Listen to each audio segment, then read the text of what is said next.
This is Off the Block with James Shaw, former setter for Stanford men's volleyball. We are here in Maples Pavilion right before the Stanford-Irvine match. James, thank you for taking the time to talk to us. What is it like being back on campus post-graduation and cheering for your alma mater at this match? It's a little surreal, to be honest. But honestly, I'm just grateful to have had this place in my life for so long, and to come back and appreciate it just that much more is kind of a really cool thing for me. And I'm just excited to come back and watch my my guys that I've played with for so long. Go up and fight against another strong opponent, and just being back on campus, it's just a good feeling. It's just that bubble that you want to get back into at all times. So yeah. Cool. Talk to us about what's been going on with you since graduating last year and playing pro volleyball overseas. So I've been in Padova, Italy, which is near Venice, playing on Volleyball Padova, and we in the A1 series in the first league in Italy, and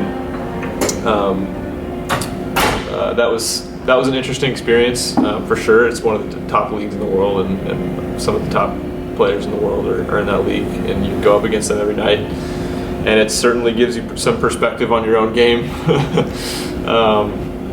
And once you're in that fire and you're thrown into that fire pretty quickly, you learn a lot. And so I think I learned a lot from that experience, and coming back now, kind of decompressing, I feel a little bit better about the experience after having had a tough time in my rookie year, just because it's tough to adjust to that level.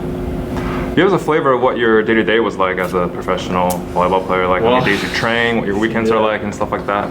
Yeah, I mean, it's pretty boring, to be honest. Honestly, we got lucky though in some ways. When you're not in a Champions League kind of situation where your team is not traveling all the time, you get some weekends off, and so when I did have those weekends, me and my teammate Taylor Averill and another teammate Stephen Marr, he's from Canada. Us three kind of went on these amazing trips, and we visited all the countries near us and some far. We went to London and Copenhagen as well. But that's kind of the off day thing. But the day to day is just more wake up, eat really well. That's one thing I really did get good at is eating really healthy and being really proactive about how I kind of feel myself. But usually once or twice a day, train for 2 or 3 hours, be it lifting or just a ball practice, and 1 or 2 matches a week, and those can be a pretty fun experience, especially with 3,000 to 5,000 people every night. Packed into pretty small arenas, so it gets loud for every one of those things, and that's an exciting thing for sure. It's a little bit different than college, unless you're talking about BYU or Hawaii or. Yeah, I just went to BYU. So how does it compare? Is it similar? Yeah, so I mean, it's very similar, to be honest. At BYU it's a little less. It's just different, I guess. There's no artificial noisemakers allowed. First of all, that's one big difference. Is you got a bunch of air horns and big drums in Italy, and BYU it's just a bunch of screaming fans. So it's just different for sure. But I've always loved playing at BYU anyways, so I never really had any issues playing there. That's always a fun place to play. Yeah. Cool. What was it like, living in a different culture where you didn't know the language? I mean, I know that for me, when I was in college, I worked in Belgium for a summer, and because I didn't know the language, there was just like little things I had to get used to. Like for instance, like how to use a washing machine. I was like washing my clothes wrong for a couple of weeks. Yeah. Do you have any stories like that for like just adjusting to life? And yeah, I mean, luckily for the laundry, Taylor showed me the ropes with a lot of this stuff. Actually, honestly, I was really lucky to have him kind of show me the ropes on a few different things, because he was there last year. So. Yeah, I mean, I'm trying to think of a funny story, but I mean, you just got your typical, trying to drive a stick for the first time. And I stalled out a lot. I drove up. We had this IKEA near us, and it's just the road system is a little bit different. That's very different actually than America. And there was one way that I started going up the wrong way, and a car started coming at me, and I was like, sorry. And then I stalled out. And so I was stuck going the wrong way and blocking this guy, and he was honking at me. But that was a pretty traumatic experience for my first week. Were you sweating? What? Were you sweating? Oh, I'm always sweating, honestly. But yeah, the extra sweating there. But yeah, there's just a lot of little experiences like that where you have to just kind of like learn, move on, get used to it, and then by month 2 or 3, you start to figure things out. Cool. Stanford went overseas to play you guys as well. What was that experience like? That was crazy. Yeah, I mean, after having left the team for 2 to 3 months later, to have them back to see me one more time for another weekend was such a cool thing, especially on the other side of the world where this is kind of my new home,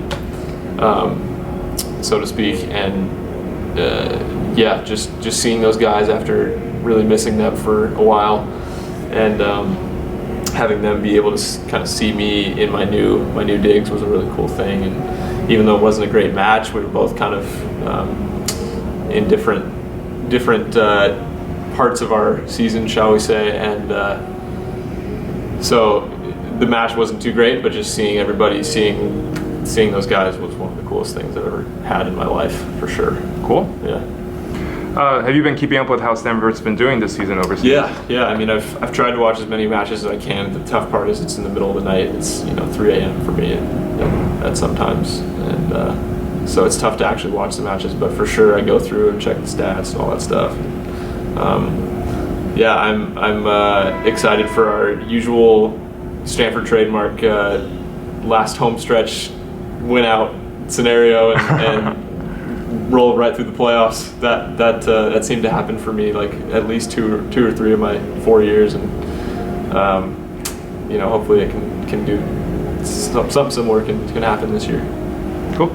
So you're almost a year removed from graduating from Stanford and playing on this team. What advice would you have given yourself a year ago, or what advice would you give to current players now who want to play professional volleyball? Yeah, I mean, first of all, make sure you love the sport, because if you're not in it for the love of the game, then you're going to be struggling. And there are a lot of times when it's not so easy to be playing volleyball and doing the same thing for 8 months at a time, and it's a physically demanding sport and a mentally demanding sport, and sometimes that can be a strain if you're not really into it. And so, especially if you're not on a very good team, which sometimes it can happen, especially as a first year player coming from America. So, I mean, just the advice would be to make sure you love it, and to do it for the love of the game, not for the money, not for anything else, because we only get this opportunity for so long, and while we can play, we gotta take advantage of it and make the most of our athletic abilities. Cool. What's next for you? What are your plans for the summer and this upcoming season and year? Yeah, so the summer is going to be just a few weeks around here, kind of seeing everybody and getting back used to being home, and then in a few weeks I'll be heading back down to Anaheim to train with the national team, and hopefully be on a couple World League rosters. I think for sure, not for sure, but I'm told so far that I will probably be on the preliminary roster. I don't know, we'll see. Hopefully be on a couple of teams that travel, and then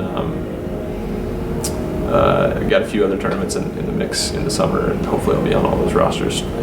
Luckily, I'm finally coming back healthy for the first time. I think my whole national team career, coming into the summer healthy has been really has never happened for me. So this summer could be really different, and I'm really excited about kind of where I can take it. Cool. Any plans to play any beach at all here in California, or just for fun? Or eventually I want to make the switch to a beach career, and so as much beach as I can fit into my kind of demanding schedule, I will definitely try. Whether that means like competitive tournaments or just like kind of screwing around on the beach with my friends, I don't know. But I love playing beach volleyball, and so as much as I can do it, I will. Yeah. Cool. Anything else you want to share with us before ending this interview? Cheering on your alma mater, perhaps? No, man. Just thank you, thank Vinny at Off the Block for growing the sport, growing the game. I'm really excited about where men's volleyball is headed, and yeah, just glad to be back home. Go Card. Thanks, James. All right, thank you.